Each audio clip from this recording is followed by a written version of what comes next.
السلام علیکم دوستوں، کیسے ہیں آپ سب؟ سال کے بالکل آخری ماہ ہیں۔ نومبر کے آخری دنوں میں ایک خبر سنی، بہت ہی خوشی ہوئی کہ پاکستان پوسٹ آفس نے ایک نہایت عظیم تحریک کا آغاز کیا ہے، یعنی خط لکھنے کی تحریک۔ میں تو اس تحریک کو محبت کی تحریک کہوں گی، اور یہ شاید غلط بھی نہیں۔ ذرا یاد کیجئے، بتائیے آپ نے آخری خط کب لکھا تھا؟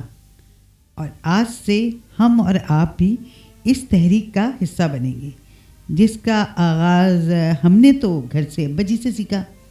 وہ ہمیشہ سے بھائیوں کو، پردیس میں موجود اپنے بچوں کو فجر کی نماز کے بعد قرآن شریف اور تفسیر قرآن پڑھنے کے بعد کاغذ قلم سنبھالے اپنی لائبریری میں جا بیٹھتے تھے، اور ہم نے اکثر جب چائے کا کپ ان کو دیتے ہوئے یہ چیز نوٹ کی کہ وہ بڑے اہتمام سے خط لکھا کرتے تھے اور آنے والے خطوں کی باقاعدہ فائل بنائی ہوئی تھی، اور میں نے خط سنبھالنے انہی سے سیکھے۔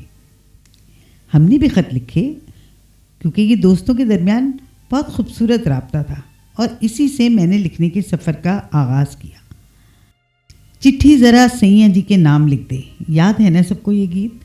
اور لکھے جو خط تجھے ڈھولک پہ گاتے ہوئے، یہ چمک بہت سے چہروں پر دیکھی، محسوس کی، اور پھر ادارت کے دوران خطوں کی محفل بھی سجائی۔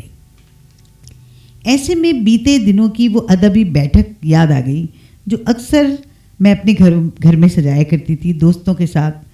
تو مجھے ایک بازگاہ نظیر کا تحریر کیا ہوا ایک خط یاد آ گیا، جو کہ ہماری دوستوں کی محفل میں بہت پسند کیا گیا تھا اور عرصے تک سب کو یاد بھی رہا۔ تو میں نے سوچا کیوں نہ فائل کنگھالی جائے، اور وہ خط مجھے مل گیا، اور آج دوستوں کی محفل میں اس خط کو میں انہی کے انداز میں سناؤں تو یقیناً آپ کو اچھا لگے گا۔ تو چلتے ہیں ایک خط پردیس سے، بازگاہ نظیر کی تحریر اور آواز غزالہ رشید کی۔ خیال رہے کہ یہ ایک تصوراتی خط ہے جو کہ محبتوں سے گدا ہوا ہے۔ پیاری خالہ جانی، السلام علیکم۔ امید ہے آپ خیریت سے ہوں گی، میں بھی خیریت سے ہوں۔ آپ سوچ رہی ہوں گی کہ آج یہ یاد کیسے آ گئی خط لکھنے والی؟ فون پر کیونکہ بات تو ہو ہی جاتی ہے۔ بس کیا کروں، بچوں اور نوکری کے درمیان پنڈولم کی طرح ہوں۔ آپ تو جانتی ہیں، اکیلی عورت اور یہ معاشرہ، بس صبح کو رات کرنا ہی زندگی ہے کہ ان بچوں کو باپ کی نظریں بدلنے کا احساس نہ ستائے، اور وہ یہ نہ سوچیں کہ ہمارے باپ نے شہر، ملک اور ہمیں صرف اپنی پسند کو حاصل کرنے کے لیے چھوڑ دیا۔ اب اس لیے ماں باپ دونوں کے فرائض نبھا رہی ہوں۔ آپ اور امی دونوں ایک دوسرے کا روپ ہیں۔ امی کے انتقال کے بعد آپ ہی کا سہارا ہے کہ میں خود کو اکیلا نہیں سمجھتی۔ آج جب نیو یارک سے فرقان کا فون آیا تو پتہ چلا کہ حور جہاں باجی اس دنیا سے رخصت ہو گئی۔ آپ نے یہ صدمہ کیسے سہا ہوگا؟ مجھے تو اب تک ماں کا صدمہ سہا نہیں جاتا۔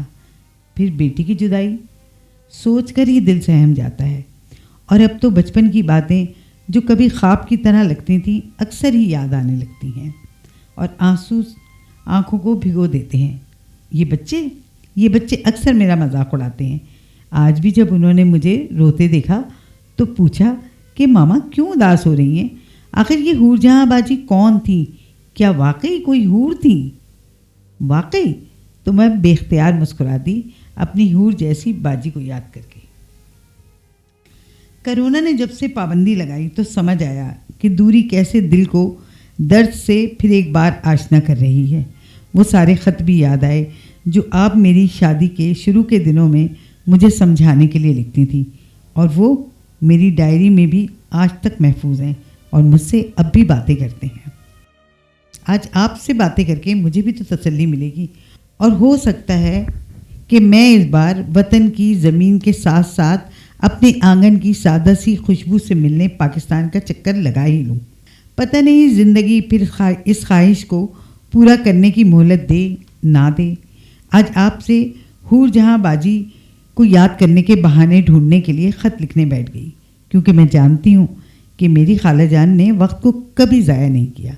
ساری زندگی اسکول میں پڑھایا اور اب معلوم ہوا کہ بچوں کے کورس کی کتابوں کے لیے کام کرنا شروع کر دیا.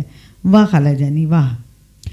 حور جہاں باجی کا جانا اور پھر جو آیا ہے اس نے جانا ہے، یہ آپ نے سب سے سنا ہوگا، لیکن میرا جی چاہ رہا ہے آپ سے باتیں کرنے کو کہ جو حور جہاں باجی مجھ سے آپ کے لیے کیا کرتی تھیں.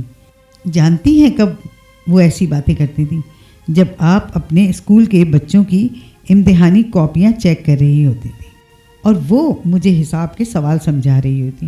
میرا ان دنوں پڑھائی میں بالکل دل نہ لگتا تھا، بس حور جہاں باجی سے جنوں اور پریوں کی کہانیاں سنتی تھی اور وہ میرے دل کو بےحد بھاتی تھی. اب تو ساری کہانیاں بھولنے لگی ہوں، لیکن ایک کہانی مجھے اب سمجھ آئی ہے جس میں وہ صرف اور صرف اپنی امی سے محبت کی کہانی سناتی تھی، اور میں سوچتی رہ جاتی کہ یہ کون سی پری ہے جس کی کہانی حور جہاں باجی روز سناتی ہیں. وہ کہا کرتی تھیں ہمارے تمہارے گھر میں ایک نیک پری ہے جو روزانہ ہمیں پیار سے کھلاتی ہے، سلاتی ہے، ہماری ساری باتیں مانتی ہے اور ہمیں بہت پیار کرتی ہے. ہمیں دنیا کے تمام دکھوں سے بچا کے سب سے چھپا کر اپنے پروں میں رکھتی ہے. ایسے خیال رکھتی ہے کہ کبھی کسی نے کسی کا نہیں رکھا ہوگا. اپنے لیے کچھ بھی نہیں مانگتی. جانتی ہو وہ کون ہے؟ آپ تو بے خبر اپنے کاموں میں مصروف رہتی تھیں اور وہ آپ کو پیار سے دیکھتی رہتی اور کہانی سناتی تھیں. اگر کبھی میں ان سے پوچھتی کہ اس پری کا نام کیا ہے تو وہ مسکرا کے کہتی تھی نیکی کی پری ہے اس کا نام، نیکی کی پری. اب جب بے لوث جذبوں کے ساتھ صبح سے شام تک صرف اپنے بچوں کے لیے کام کرتی ہوں اور سوچتی ہوں کہ ہائے میری خالہ جانی نیکی کی پری تھی، اور سب کی امی کیا اسی طرح نیکی کی پری ہوتی ہیں؟ بچوں کے لیے مر مٹ جانے والی، ان سے پیار کرنے والی، ان کو سب غموں سے چھپا کے رکھنے والی، ہے نا خالہ جانی؟ اب آپ اپنے سارے کاموں سے چھٹی لے کر کچھ دنوں کے لیے میرے پاس آنے کی کوشش کریں. اچھا چلیں ایسا کرتے ہیں کہ میں آپ کے پاس آتی ہوں، پھر آپ کے سارے ضروری کاغذات بنوا کر لاتی ہوں، ورنہ تو آپ مجھے ٹال دیں گی اور بس اب مجھ سے بھی برداشت نہیں ہوتا. یہ نہ ہو کہ آپ وطن کی مٹی سے ہی پیار کرتی رہیں. کچھ دن اپنی بیٹی کے لیے بھی نکال لیں اور اس سے بھی ملنے آیا کیجیے گا. کتنی باتیں کر لی میں نے، اور اب میری خالہ جانی کو اداس رہنے کی ضرورت نہیں. فرقان بھی آپ کے لیے بہت پریشان ہے، اکثر آپ ہی کے لیے فکر مند رہتا ہے. ہجرت تو ہمیشہ سے انسانوں کا مقدر رہی ہے، لیکن اب تو میں نے بھی سوچ لیا ہے کہ فرصت نکال کے میں ضرور آپ سے ملنے آؤں گی. امی کے رخصت ہو جانے کے بعد نہ جانے کیوں میں نے سوچ لیا تھا کہ وہاں اس خالی گھر میں نہیں جاؤں گی، لیکن فرقان کے فون اور آپ کے اس دکھ نے ساری دوریاں، سارے واہمے مٹا ڈالے، اور میں چھوٹے بچے کی طرح آپ سے ملنے کے لیے تڑپ سی گئی ہوں. مجھے معلوم ہے، بالکل معلوم ہے، اور پتہ ہے مجھے بہت اچھا لگ رہا ہے یہ آپ کو لکھنا کہ آپ نے آج ہی سے میرا انتظار شروع کر دیا ہوگا، ہے نا ایسا ہی؟ اب ایسا بھی نہیں خالہ جانی، کچھ تو وقت لگے گا، ہو سکتا ہے اگلے ماہ ہی آپ سے ملاقات ہو جائے. بس دعا کریں کہ کام سے چھٹی مل جائے. ویسے امید تو ہے، آخر میری خالہ جانی میری منتظر ہوں گی، تو کیوں نہ میں ہمت باندھ لوں. اب آپ جلدی سے اپنی فرمائشیں لکھ بھیجیں، اور میری فرمائشیں وہ تو آپ کو پتہ ہی ہے، خاص طور پر گاجر کا حلوہ، بیسن کا حلوہ خوب سارا تیار کر کے رکھیے گا کہ میں آنکھیں بند کر کے رکھ لوں. اور جی میں لکھنا ہی بھول گئی، سوجی کا حلوہ بھی. اور آپ کی بیٹی ایک بار پھر آپ سے ملنے آئے گی. بچے بھی اپنی نانی اماں کو سلام کہہ رہے ہیں، اماں سردارہ کو بھی میرا سلام ضرور کہہ دیجیے گا. اب اجازت دیں، آپ کی بیٹی فری. یہ تھا ایک خط بازغہ نذیر کا خالہ جانی کے نام. آپ بھی قلم اٹھائیے اور اس تحریک کا حصہ بنیے. خط لکھیے، کیونکہ خطوں کی خوشبو ہمیشہ اچھی لگتی ہے. دیکھیے آپ کی ہی کہیں کاغذوں میں، کہیں درازوں میں کوئی ایسا خط نکل آئے جو پھر سے آپ کو تحریک دے دے، اور اس تحریک کی ابتدا ہر گھر میں ہو.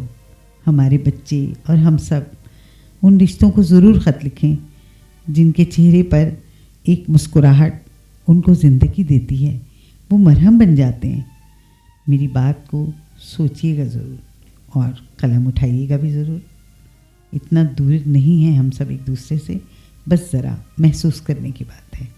مجھے یقین ہے کہ آپ کو یہ خط ضرور اچھا لگا ہوگا، مجھے تو بہت اچھا لگا آپ کو یہ خط سنانا۔ اپنی میزبان غزالہ رشید کو اجازت دیجیے، اللہ حافظ، شب بخیر۔